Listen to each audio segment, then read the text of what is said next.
அனைவருக்கும் வணக்கம். இன்றைய முக்கிய செய்திகள். பொன்முடியை பார்த்து நீதிபதி கேட்ட ஒரே கேள்வி, ஏதாவது சொல்ல விரும்புகிறீர்களா?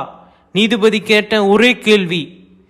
சட்டென்று பொன்முடி கொடுத்த ரியாக்ஷன் பின்னணியில் என்ன? இதை பற்றி நாம் இந்த வீடியோவில் முழுமையாக பார்க்க போகிறோம். வீடியோவை முழுமையாக பார்த்து தெரிஞ்சுக்கோங்க. இதில் பார்த்தீங்க அப்படின்னா பொன்முடி இப்போ வழக்கில் சிக்கியிருக்காரு. இதோடைய முழுமையான பதிவு பார்த்தீங்க அப்படின்னா, சென்னை உயர்நீதிமன்றம் நீதிபதி இன்று பார்த்தீங்க அப்படின்னா பொன்முடி வழக்கில் தண்டனை கொடுத்துருக்காங்க. பொன்முடி பார்த்தீங்க அப்படின்னா நிறைய விதமான பிரச்சனைகளில் ஈடுபட்டதாகவும், அதாவது 3 வருடம் தண்டனை, 50 லட்ச ரூபாய் பார்த்தீங்க அப்படின்னா அவதாரம், அதாவது பார்த்தீங்க அப்படின்னா கொடுத்துருக்காங்க. அவதாரம் கட்டணும், உங்களுக்கு பார்த்தீங்க அப்படின்னா ஃபைன் போட்டிருக்கோம் அப்படிங்கிற மாதிரி சொல்லியிருக்காங்க. இது திமுக இதே பார்த்தீங்க அப்படின்னா புரட்டி போட்டது போல் இருக்குது. ஒரு திமுகவோட ஒரு நெடுங்காலமாக ஒரு பதவியில் இருந்துட்டு வந்தீங்க, திடீர்னு பார்த்தீங்க அப்படின்னா பதவியிலேருந்து நீக்கிறாங்க.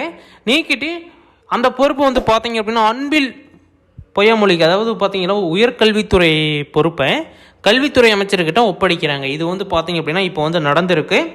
பொன்முடி பார்த்தீங்க அப்படின்னா ரியாக்ஷன் என்ன கொடுத்துருக்காரு அப்படின்னா, அவங்க ஏதாச்சும் நீங்கள் சொல்ல விருப்பப்படுறீங்களா அப்படின்னு சொல்லிட்டு நீதிபதி கேள்வி எழுப்பியிருக்காங்க. அதுக்கு பார்த்தீங்க அப்படின்னா பொன்முடி கொடுத்த தகவல், ரொம்ப அமைதியாக நின்று இருக்காரு. எந்த ஒரு இதுவுமே இது பண்ணாமல் ரொம்ப அமைதியாக நின்று இருக்காது. அவங்களுடைய தரப்புடைய அங்கே வாதாடக்கூடிய வக்கீல்கள் எந்திரிச்சு பார்த்தீங்க அப்படின்னா உடல்நிலை சரியில்லை, அதனால் பார்த்தீங்க அப்படின்னா பேச முடியல அப்படிங்கிற கருத்தையும் முன் வச்சிருக்காங்க.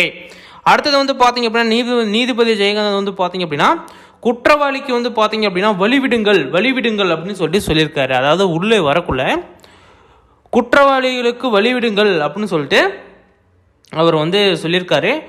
பொன்முடி நீதிமன்றம் முன்பு பார்த்தீங்க அப்படின்னா ஆஜர்படுத்தியிருக்காங்க. 30 நாட்கள் பார்த்தீங்க அப்படின்னா அவகாசம் கேட்டிருக்காங்க. அந்த 30 நாட்களுக்கு பிறகு பார்த்தீங்க அப்படின்னா இதோடைய டீட்டெயில்ஸ் எல்லாமே பார்த்தீங்க அப்படின்னா தெரிய வரும். இப்போயத்துக்கு பார்த்தீங்க அப்படின்னா பொன்முடி 30 நாளைக்கு உள்ளே போகிறதுக்கு உண்டான வாய்ப்பு இல்லை.